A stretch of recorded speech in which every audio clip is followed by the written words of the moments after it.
5 critical lessons from Kwankwaso's decision to run with Peter Obi in 2027. Nigeria's 2027 presidential election is already beginning to take shape, and one of the most significant political developments is the decision of former Kano State Governor, Rabiu Musa Kwankwaso, to work with former Anambra State Governor, Peter Obi, on the Nigeria Democratic Congress platform. Kwankwaso says the partnership is not about region, religion or personal ambition, but about providing a different approach to governance. He pointed to insecurity, unemployment, rising food prices, high business costs and weaknesses in education, healthcare and infrastructure as some of Nigeria's major problems. But beyond the political statement, what does this alliance really mean? Here are 5 critical points Nigerians should watch carefully. 1. This alliance could bring together 2 different political constituencies. The first major issue is the political calculation behind the Obi Kwankwaso partnership. Peter Obi has developed significant support, particularly among young Nigerians and voters who identify with the Obedient movement. Kwankwaso, on the other hand, has a strong political base in Kano and parts of northern Nigeria. Therefore, bringing the 2 politicians together potentially creates a coalition that cuts across geographical and demographic boundaries. That is politically significant. However, having 2 strong individual followings does not automatically produce a winning presidential coalition. The real question is whether supporters of both men are prepared to work together. Politics is not mathematics where 2 plus 2 automatically becomes 4. There could be disagreements over ideology, leadership structure, campaign strategy and, most importantly, which candidate ultimately commands greater loyalty. So Nigerians should watch not just the announcement of the alliance, but its ability to translate into an organized nationwide political structure. 2. Kwankwaso's argument about Nigeria first must be tested against concrete policies. Kwankwaso insists that his partnership with Obi is not based on region, religion or personal ambition. He says it is about Nigeria and the shared vision for accountable governance, economic opportunity and inclusion. This is an attractive message. But here is the critical question. What exactly will an Obi Kwankwaso government do differently? Nigerians have held promises of accountability, good governance, security and economic transformation from politicians across the political spectrum. The challenge is moving from beautiful political language to measurable policies. For example, how will insecurity be tackled? How will food prices be reduced? How will businesses survive rising operating costs? What will happen to unemployment? How will healthcare and education be funded? How will government waste and corruption be controlled? Kwankwaso identified these challenges, but identifying problems is not the same as solving them. Therefore, the 2027 debate must move beyond personalities and slogans into detailed policy proposals. 3. The biggest test may be whether the alliance can overcome Nigeria's old regional politics. One of the most interesting aspects of this development is the attempt to combine political strengths from different parts of Nigeria. Kwankwaso specifically rejected the argument that his partnership with Obi is motivated by regional or religious considerations. That is important because Nigerian presidential politics has historically been heavily influenced by region, religion and identity. If Obi and Kwankwaso genuinely want to build a national coalition, they will need to demonstrate that their ticket can attract voters beyond their traditional strongholds. That means convincing voters in the southwest, South-South, Southeast, North-Central and Northern states that this is not simply another regional political arrangement. And there is another challenge. Their supporters must also learn to sell the coalition rather than attack other Nigerians. Kwankwaso himself called for issue-based campaigns and urged politicians to avoid divisive politics. That is a good principle. But the real test will come when the campaign becomes more intense. Can supporters disagree without insulting one another? Can Obi supporters accommodate Kwankwaso supporters? Can Kwankwaso supporters accept Obi's political style? If the answer is yes, the alliance could become more formidable. If the answer is no, internal conflict could weaken it before the election. 4. Kwankwaso's choice raises a major question about ambition and compromise. There is another dimension Nigerians should not ignore. Kwankwaso is not a political newcomer. He has presidential ambitions and has previously contested for the presidency. Now he is choosing to run alongside Obi. That means political compromise has taken place, or at least appears to have taken place. This raises a fundamental question. Can two major political personalities genuinely subordinate individual ambition to a common national project? This may ultimately determine the strength of the ticket. A presidential campaign requires one clear center of authority. If disagreements arise over appointments, economic policy, regional interests or political strategy, how will they be resolved? The alliance therefore needs more than public declarations of unity. It needs a clearly defined agreement on governance, responsibilities and decision-making. Otherwise, Nigerians could witness another political coalition that looks powerful during the campaign but struggles after victory. 5. The real opposition to any political ticket may not be another politician, it may be voter disappointment. This is perhaps the most important point. Kwankwaso has identified many genuine problems confronting Nigerians: insecurity, unemployment, rising living costs, weak infrastructure and inadequate investment in education and healthcare. But Nigerians are becoming increasingly interested in results rather than political rhetoric. The 2027 election will therefore be an important test of whether opposition politicians can convince voters that they have practical solutions. The Obi Kwankwaso ticket will have to answer a difficult question. Why should Nigerians believe that this combination will govern differently from previous administrations? That answer cannot simply be, because we are different. They must demonstrate it through policy, credible numbers, realistic timelines and a convincing record of competence.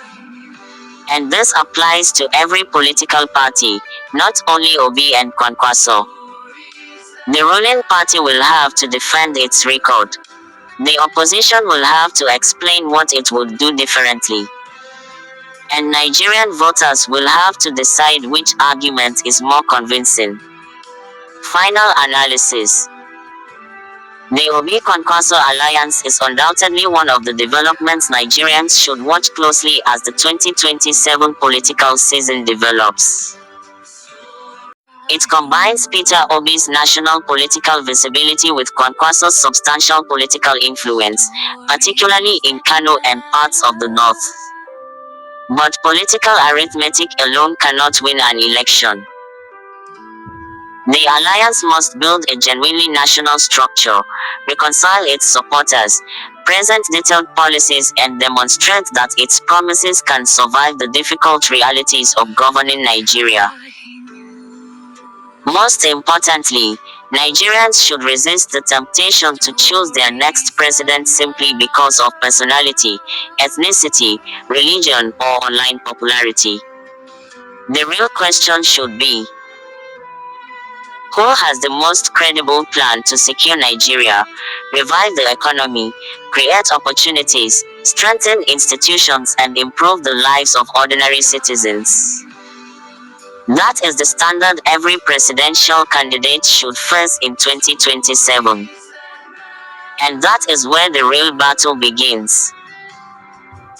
Akahi News Analysis: the Obi Kwankwaso alliance may have changed the political calculation for 2027, but an alliance is only as strong as the vision, structure, discipline and policies behind it. For more on this update, visit www.akahinews.org. 5 critical lessons from Osun Police arrest of armed robbery suspects.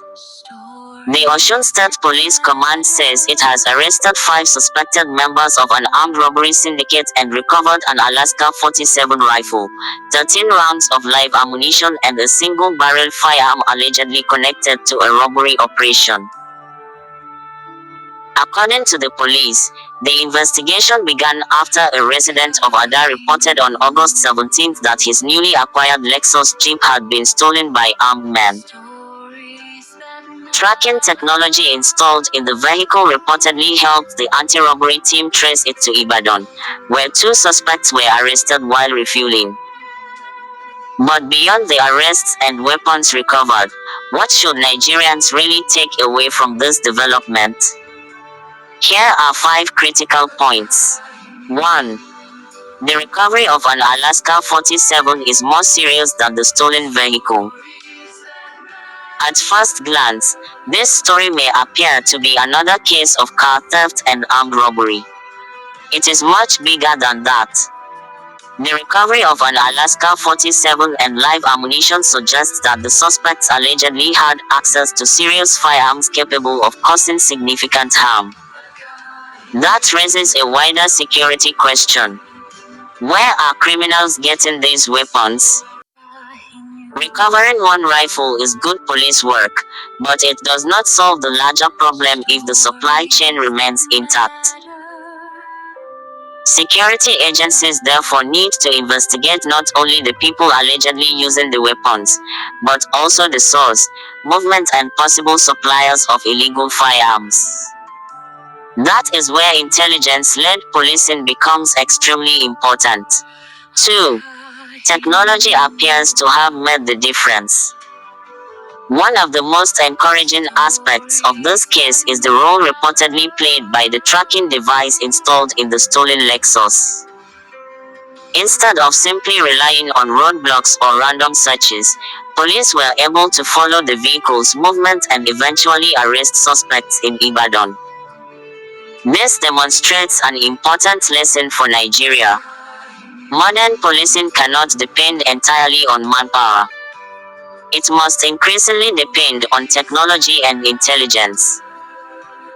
Vehicle trackers, CCTV, digital databases, forensic investigation and effective communication between security agencies can significantly improve the chances of solving crimes.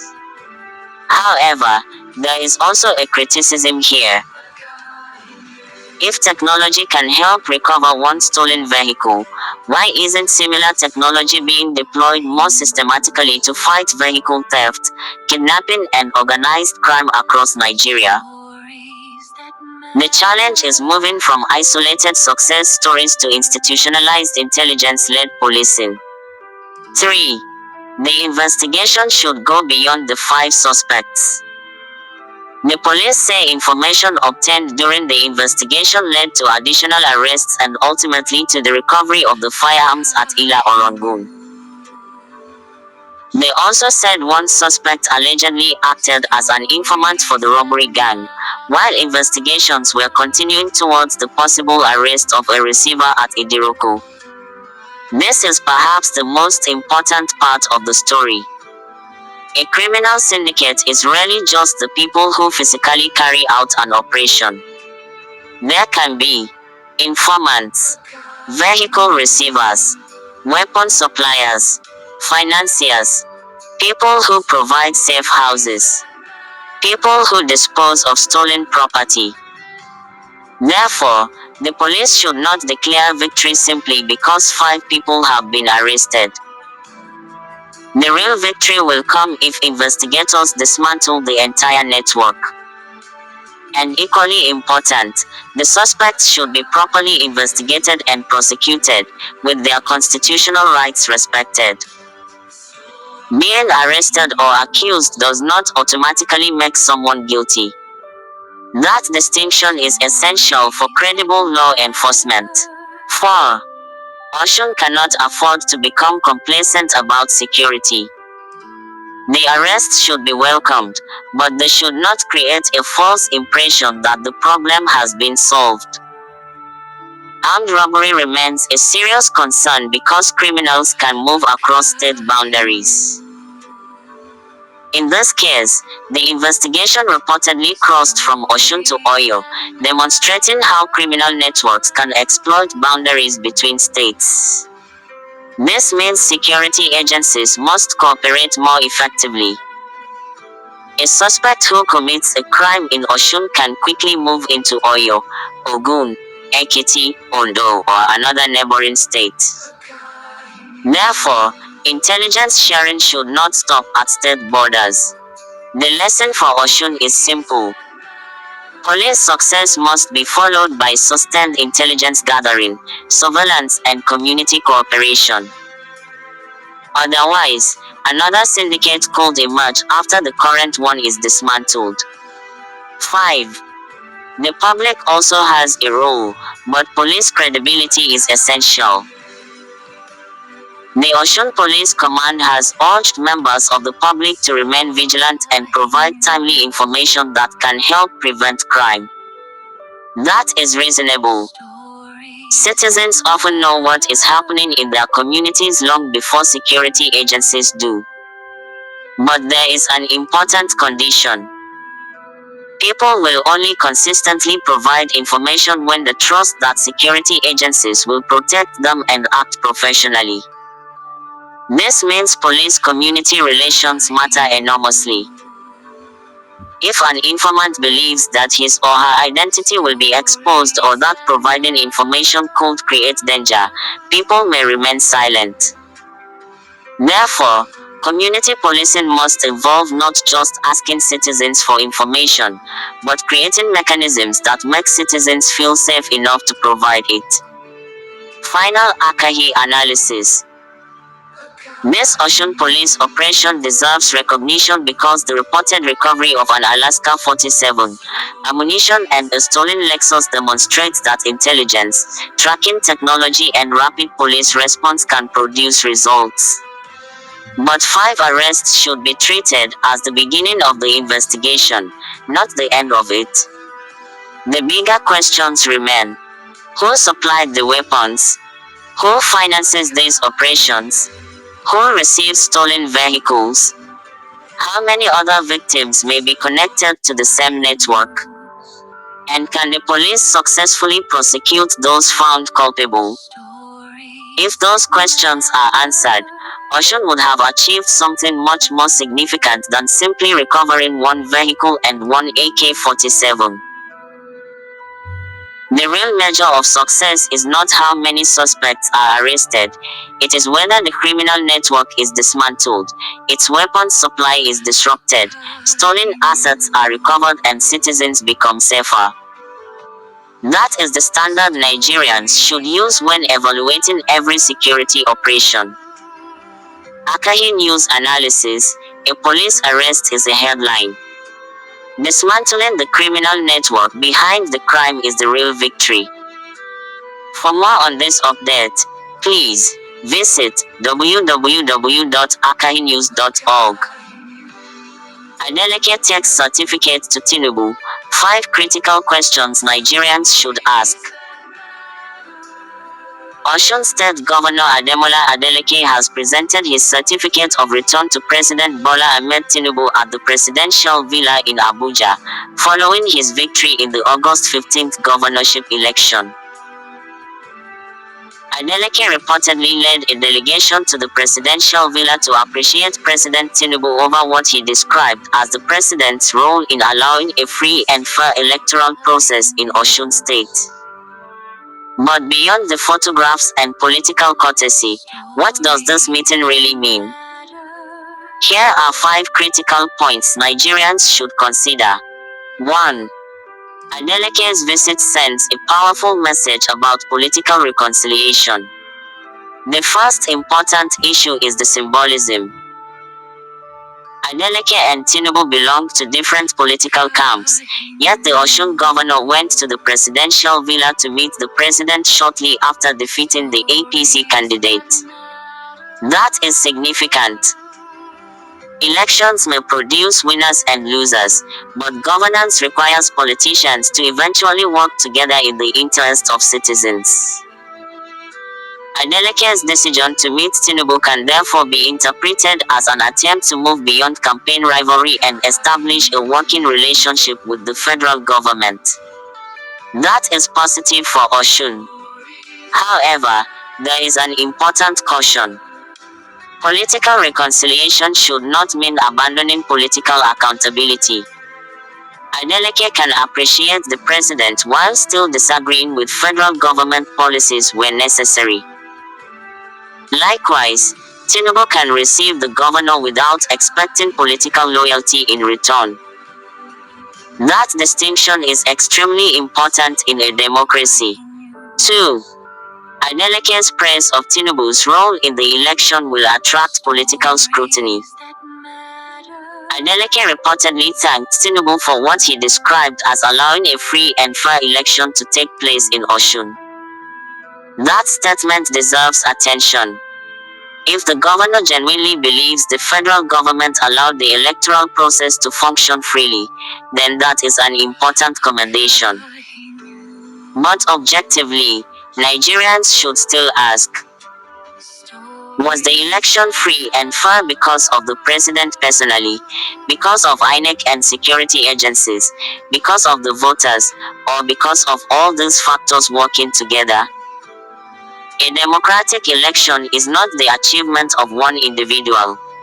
INEC has constitutional responsibilities. Security agencies have responsibilities. Political parties have responsibilities. Candidates have responsibilities. And ultimately, voters determine the outcome. Therefore, while Adeleke's appreciation of Tinubu may be politically courteous, Nigerians should avoid turning it into the narrative that one politician alone delivered democracy in Osun. The institutions matter. 3. The meeting could have implications for 2027. This is where the story becomes politically interesting.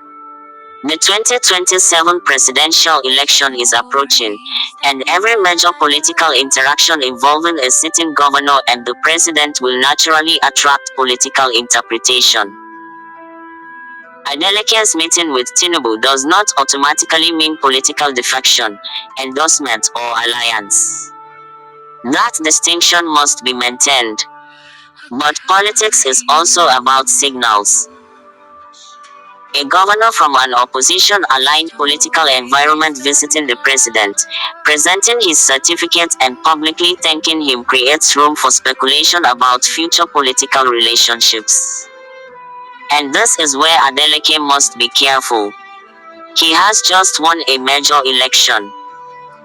His supporters expect him to consolidate that victory and focus on governing Osun. If his relationship with Tinubu produces greater federal support for Osun, better infrastructure, stronger security cooperation and more economic opportunities, that would benefit the people. But if the relationship is interpreted merely as political bargaining ahead of 2027, it could create questions among supporters. The best political relationship is one that produces tangible benefits for citizens without compromising principles. 4. The real test begins after the celebration. There is a danger in Nigerian politics of focusing heavily on elections while paying less attention to governance after elections. Adeleke has secured his second-term mandate. The certificate is important, but it is ultimately a symbol of the electoral victory. The real responsibility begins now. Osun residents will judge the governor based on issues such as jobs and economic opportunities, roads and infrastructure, education, healthcare, workers' welfare, security, agriculture, internally generated revenue, transparency and accountability. Therefore, the most important question after this meeting is not, what did Adeleke tell Tinubu? It is, what will Adeleke deliver to the people of Osun during his second term? That is where political celebration must give way to governance. 5. Tinubu also has a responsibility to treat Adeleke as the governor of Osun, not merely as a political opponent. This point should not be overlooked. Once an election is concluded and the constitutional process confirms a winner, the federal government has a responsibility to work with the elected state government regardless of political party. If Adeleke requests federal government assistance for Osun, the response should be based on national interest, not party affiliation. And the same principle should apply to Adeleke. He should cooperate with Abuja where cooperation benefits Osun, but he should also speak up when federal policies negatively affect his people. That is what mature federalism should look like. Cooperation without political surrender. Criticism without unnecessary hostility. Partnership without compromising accountability. Final Akahi analysis. Adeleke's presentation of his certificate of return to Tinubu is more than a ceremonial photograph.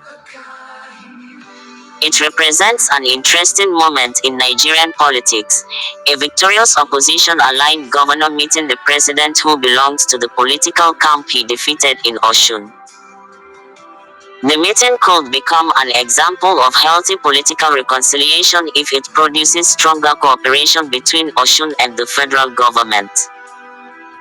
But Nigerians should not rush to interpret it as evidence of a political alliance or defection. For now, the most objective position is to watch what happens next. Will Osun receive stronger federal government support? Will Adeleke maintain his political independence? Will Tinubu's relationship with Adeleke remain focused on governance? And most importantly, will the people of Osun actually benefit? That is the real test. Because in the end, a certificate of return confirms victory, but performance in office determines whether that victory was worth it. Akahi News Analysis. Political reconciliation is good for democracy, but the ultimate beneficiary must be the ordinary Nigerian, not the politician. By Joseph Iyaji, Akahi News.